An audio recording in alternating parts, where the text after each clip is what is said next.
Mateus 28, versículo 16 a 20. E os 12 discípulos partiram para a Galiléia, para o monte que Jesus lhe tinha designado. E quando o viram, o adoraram, mas alguns duvidaram. Chegando-se Jesus, falou-lhes, dizendo: É-me dado todo o poder, no céu e na terra.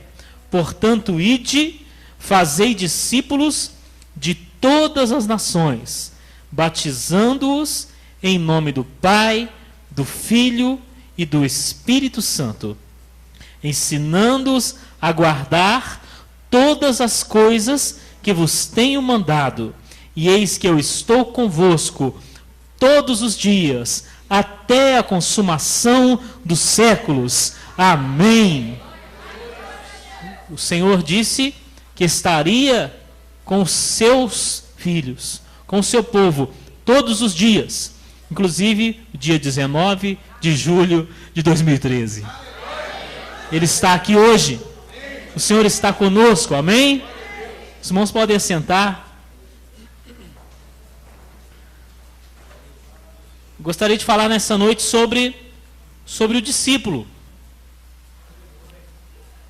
O tema é este texto que nós lemos aqui, não é? Ide e fazei discípulos de todas as nações. Olha, o Senhor, Ele não quer apenas crentes, Ele quer discípulos. Porque crente é quem? O crente é aquele que crê.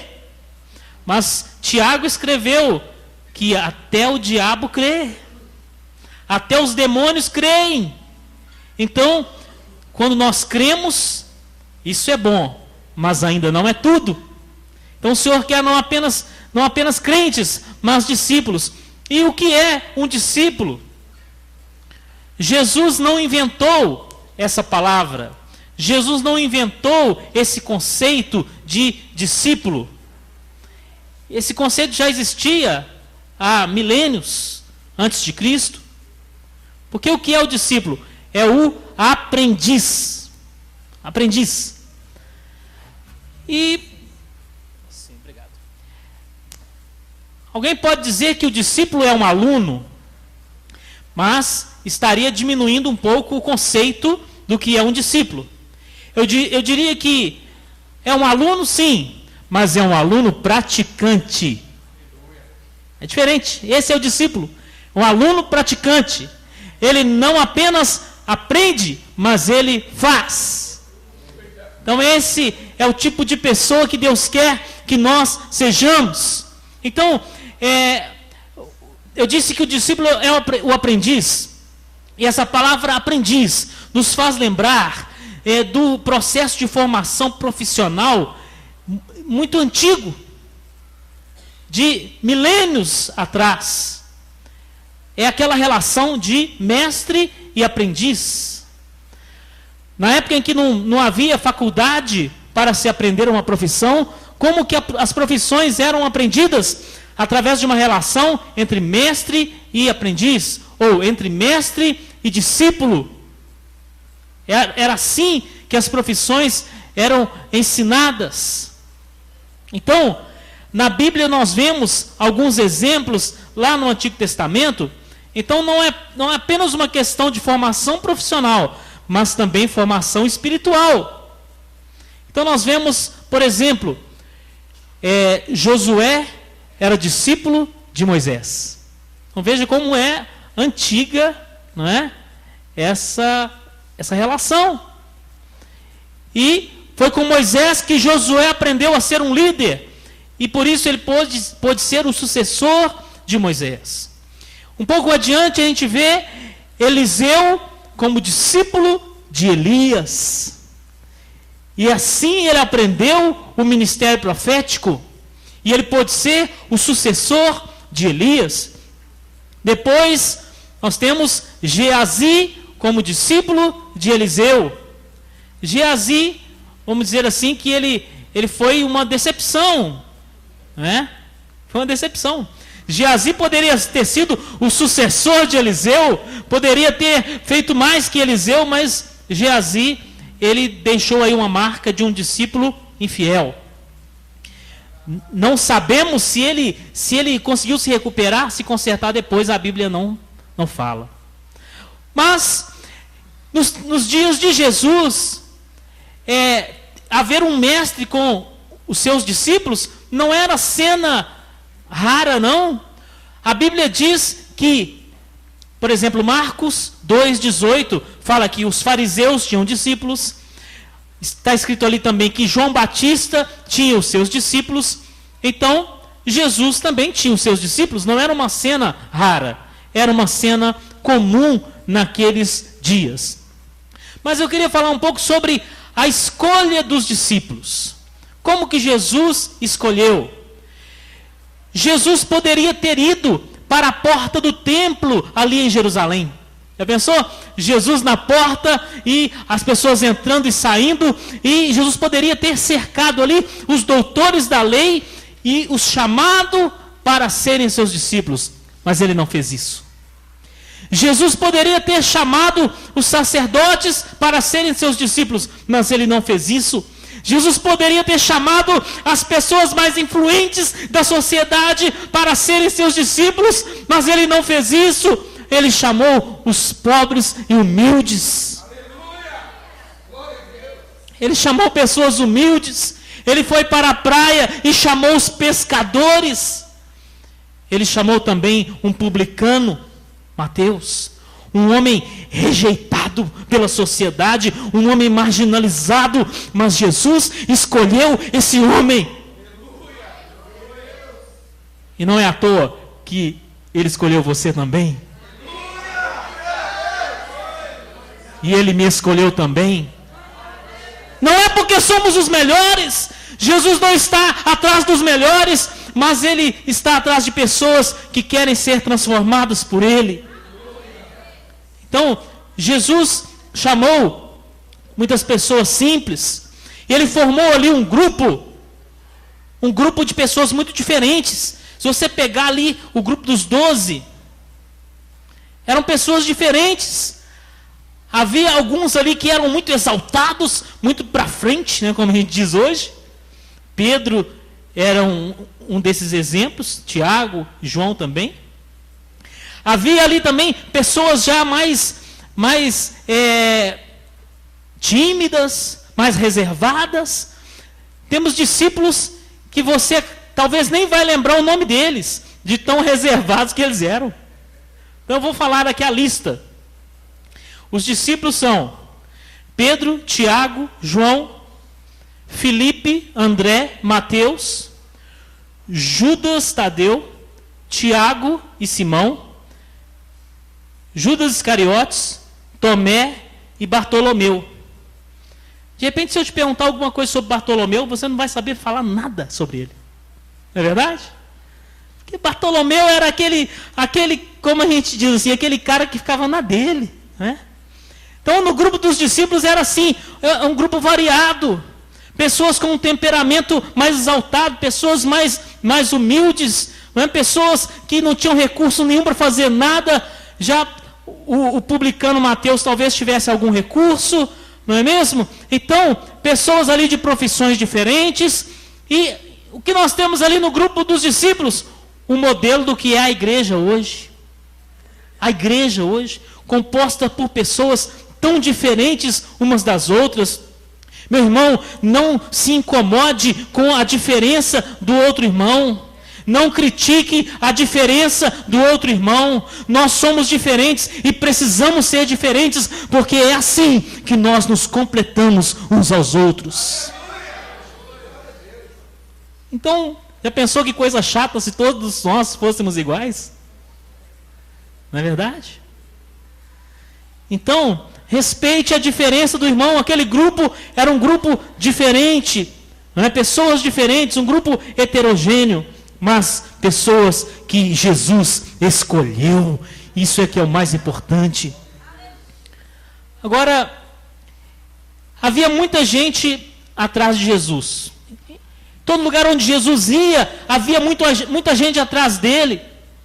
Então eu queria nesse momento fazer uma comparação entre a multidão que seguia Jesus e os discípulos. A multidão estava atrás de Jesus por interesses pessoais. Assim, hoje, tem muita gente atrás de Jesus por causa dos seus interesses pessoais. Mas os discípulos tinham compromisso com Jesus. É diferente. Então, eu quero convidar os irmãos a uma reflexão nessa noite e devemos perguntar a nós mesmos: qual é a nossa atitude diante de Jesus? Eu sou apenas mais um no meio da multidão? Ou eu sou um discípulo de Jesus? A multidão está atrás de benefícios. A multidão está atrás de bênção. E não é errado buscar bênção, não. Mas o discípulo tem um compromisso com Jesus. É diferente. O indivíduo que faz parte apenas da multidão, ele está com Jesus hoje, mas amanhã ninguém garante. Percebe a diferença? O indivíduo da multidão, ele de repente está atrás de Jesus porque tem uma doença. Então eu estou atrás de Jesus porque eu ouvi dizer que Jesus cura. Mas uma vez que eu seja curado, estou cascando fora, né, como a gente fala. Porque esse indivíduo não tem vínculo. Mas o discípulo é aquele que tem um compromisso, ele tem um vínculo com Jesus. Ele está com Jesus não é de vez em quando, mas é todo dia. Qual é o seu compromisso com Jesus, meu irmão? Qual é o meu compromisso com Jesus? A multidão está atrás de Jesus para receber coisas de Jesus. Hoje, mais do que nunca, isto é uma realidade. Quanta gente está atrás de Jesus para receber coisas materiais. Mas o discípulo, ele pode até receber alguma coisa, mas o interesse do discípulo é a pessoa do mestre. É a pessoa do mestre. Então, eu estou com Jesus. Eu estou com Jesus. Se Jesus me curar, eu estou com Jesus. Se Jesus não me curar, eu estou com Jesus. Se Jesus me der uma casa, eu estou com Jesus. Se Ele não me der, eu continuo com Ele. Porque o meu propósito é a pessoa de Jesus. Então não podemos largar Jesus por nada.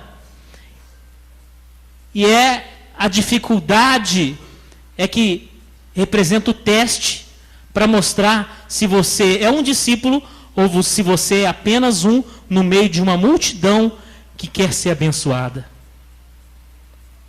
O teste, sabe quando é? Quando Jesus te fala não. É o teste. Quando Jesus te fala não, aí é que nós vamos ver se você vai continuar com Jesus ou se você vai virar as costas e ir embora. Não fiquemos iludidos, meus irmãos. Jesus nem sempre vai nos dizer sim. Você, moça, pode estar orando, pedindo a Jesus um namorado, e você já tem alguém em mente, e você está orando: Senhor, traz aquela pessoa para mim. De repente Jesus vai te falar não, porque Ele sabe que aquela pessoa não é boa para você. Jesus sabe que aquela pessoa não serve para você, então Jesus vai te falar não. E aí é a hora do teste para ver se você é uma discípula de Jesus ou se você não é. Então Jesus nem sempre fala sim, algumas vezes Ele fala não. Então o que acontece? Nessa hora, aquele que é apenas um no meio da multidão, ele vai embora, ele não continua. Mas o discípulo, ele está agarrado com Jesus. Agarrado com Jesus. Agarrado. O verdadeiro discípulo é igual ao pitbull. Vocês conhecem o pitbull? O pitbull, se ele agarrar na sua perna, meu irmão, não é qualquer motivo que faz ele soltar. Porque o pitbull é perseverante, não é? Se ela agarrar na sua perna, você pode sacudir, pode oferecer um bife de picanha para ele, mas ele não vai largar a sua perna. Nós devemos ser assim, apegados ao Senhor, e não vamos largar o Senhor por nada, por nada, por nada. Não vamos largar o Senhor. O diabo pode aparecer com um bife de picanha para nós, nós não vamos largar o Senhor. Mas muita gente tem largado o Senhor por menos do que isso. Não é verdade? Muita gente larga o Senhor por pouco motivo, ou às vezes sem motivo nenhum. Olha, o discípulo, ele tem um relacionamento com o mestre diferente da multidão. A multidão vem e vai. Vem e vai, mas o discípulo, sabe o que ele tem? Disciplina. E aí a coisa fica feia. A palavra discípulo e a palavra disciplina, elas vêm da mesma raiz. Então, se você é discípulo de Jesus, você vai ser disciplinado por Ele. Você vai ser corrigido. Então, ninguém está esperando isso. A pessoa vem para Jesus para ser abençoado, não é verdade? A pessoa quer que tudo dê certo na vida dele. A pessoa quer que Jesus cure, e Jesus cura. A pessoa quer que Jesus liberte, Jesus liberta. A pessoa quer que Jesus abra a porta de um emprego, Jesus abre a porta de um emprego. E aí, em determinado momento, Jesus vem com a disciplina, com a correção, e a pessoa se escandaliza. Mas Jesus, eu não esperava isso do Senhor. Acontece que você não vai ver Jesus aqui pessoalmente para te corrigir, mas você vai ouvir muitas vezes o pastor te corrigindo, e é Jesus corrigindo através da vida dele.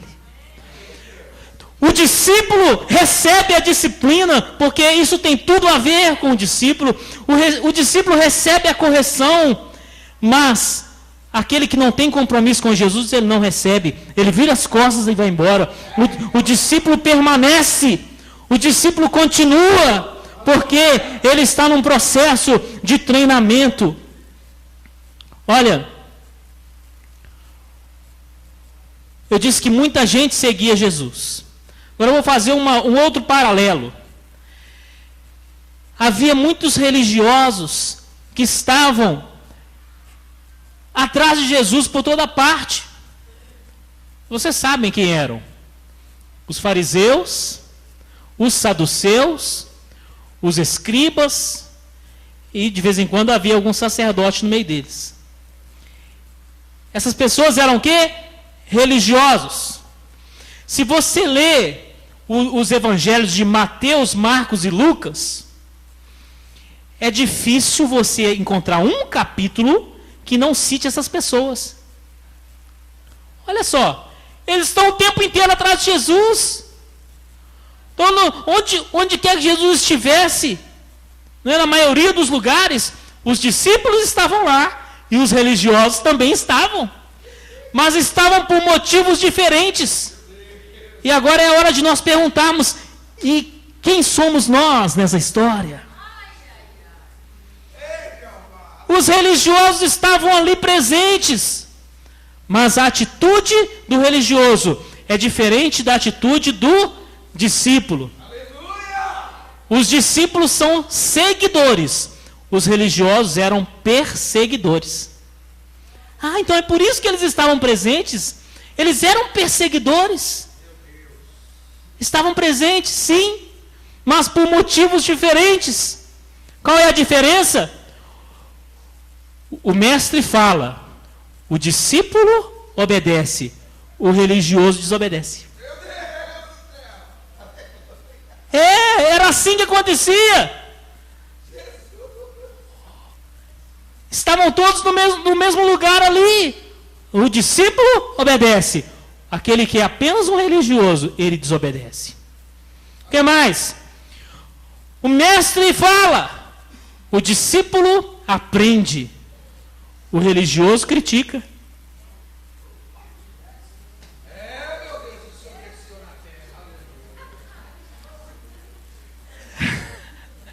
O discípulo aprende, porque aprender é função do discípulo. Meu irmão, você é discípulo, então você está aqui para aprender. Nós queremos ser abençoados? Queremos, eu também quero. Mas o discípulo, ele não pode ser apenas abençoado, ele tem que aprender. Isso faz parte do que o discípulo é. Você precisa aprender. Então, por exemplo, você tem uma Bíblia? Quem tem uma Bíblia? Levanta a Bíblia aí, deixa eu ver. Nós temos muitas Bíblias aqui, glória a Deus. Você é discípulo? Você tem que ler a Bíblia. Porque discípulo é aquele que aprende. Agora, religioso é aquele que leva a Bíblia para passear, mas não abre a Bíblia para ler.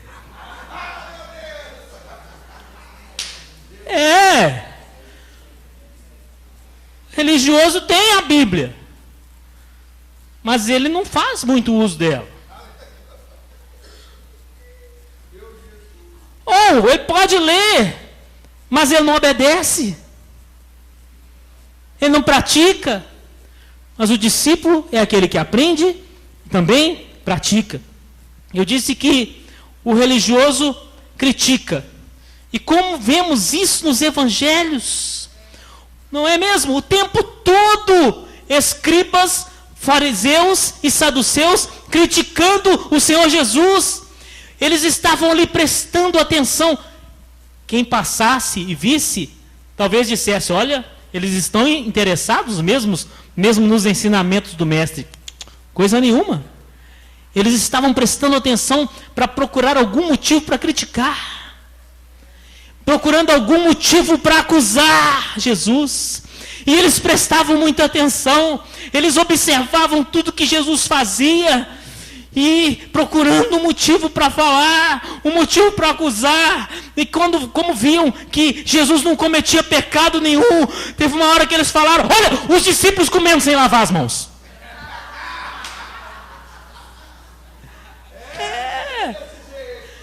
Porque procuravam alguma coisa para criticar.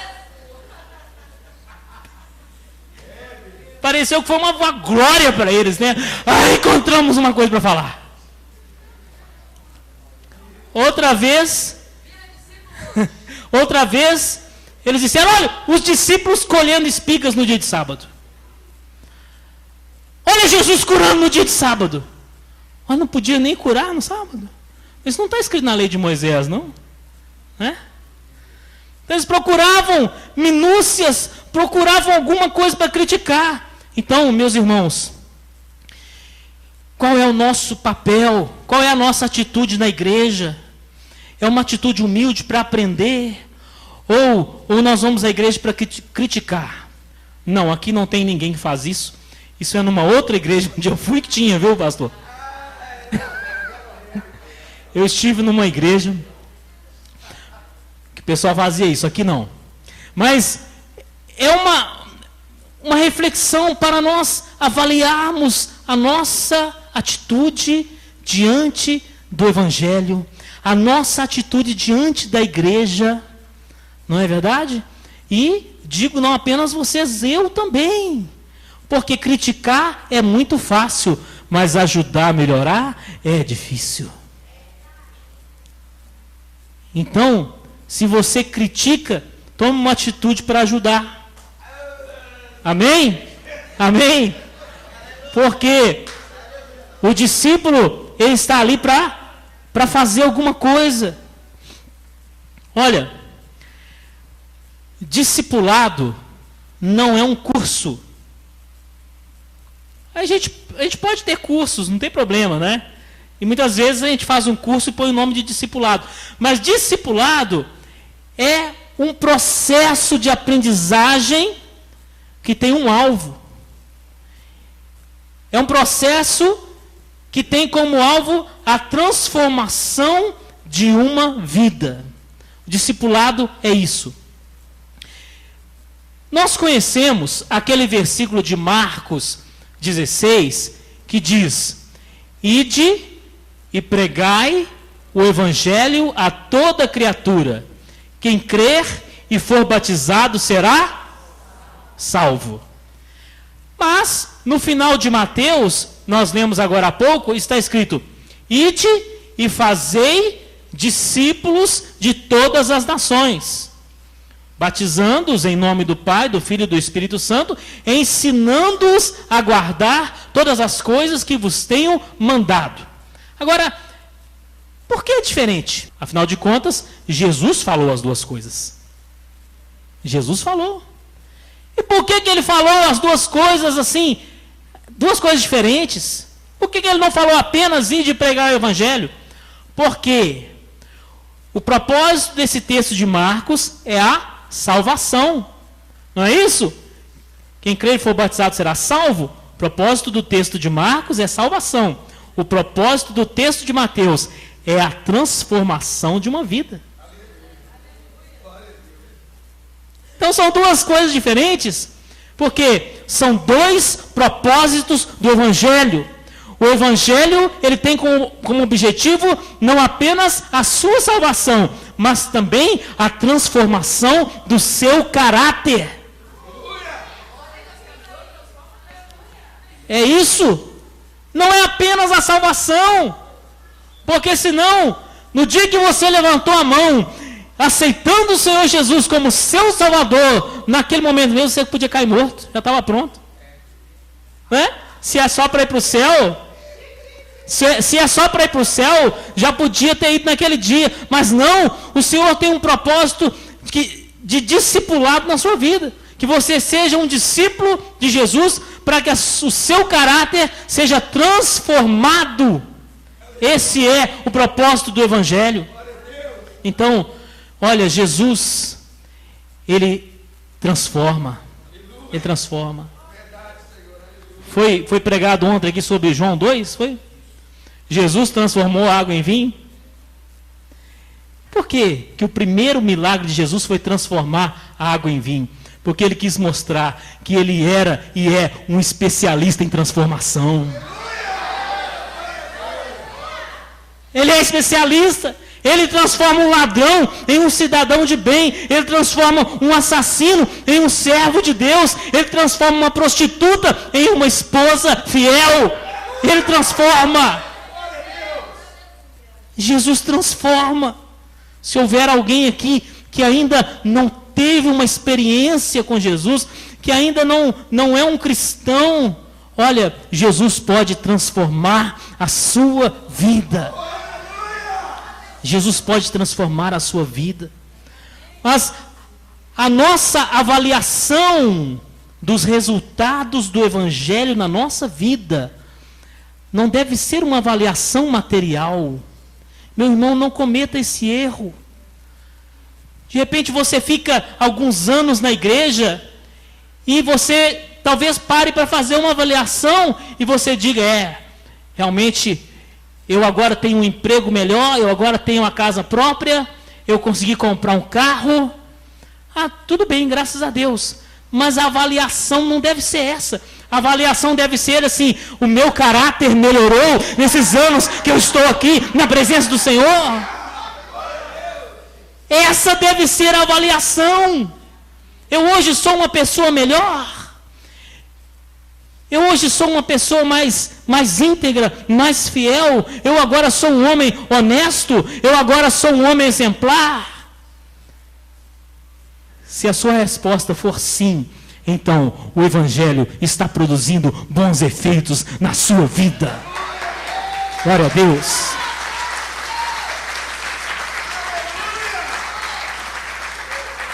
Glória a Deus. Então o propósito do evangelho não é o materialismo. Olha, Deus nos dá bênçãos materiais. Glória a Deus por isso. Mas este não é o alvo do evangelho. Não é o propósito.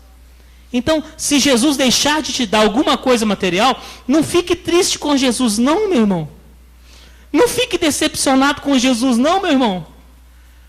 Busque o propósito, que é o quê? a transformação do caráter mediante a ação da palavra de Deus e a ação do Espírito Santo na sua vida. É isso que acontece com o discípulo. O discípulo, ele anda com Jesus para ser transformado e se tornar cada vez mais parecido com Jesus. Esse é o propósito. Esse é o propósito. Não é só ser curado e abençoado e liberto. Tudo isso é muito bom, mas o objetivo do Senhor é que você se torne mais parecido com Jesus. Isso é o propósito do discipulado. Nós precisamos nos tornar mais parecidos com Jesus. Amém? Mas parecidos como? Não é que agora você, se é que estão certas as imagens que a gente conhece, né? Não é que agora você vai deixar o cabelo crescer e uma barba e tal, para parecer com o quadro que você conhece de Jesus. Não.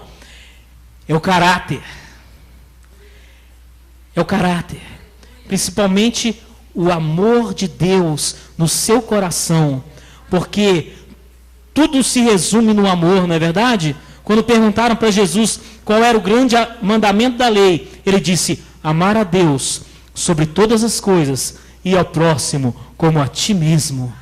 E na medida em que nós formos capazes de amar e de manifestar o amor através do nosso modo de viver, então nós nos tornamos cada vez mais parecidos com o Senhor Jesus Cristo. Aleluia. Bom, Jesus, ele escolheu aqueles homens e ele os chamou. A Bíblia diz que alguns deles estavam na praia, alguns deles eram pescadores. E está escrito que aqueles homens, deixando ali os barcos, deixando ali as suas redes, seguiram a Jesus. Muitas vezes, para seguir Jesus, você tem que deixar alguma coisa para trás.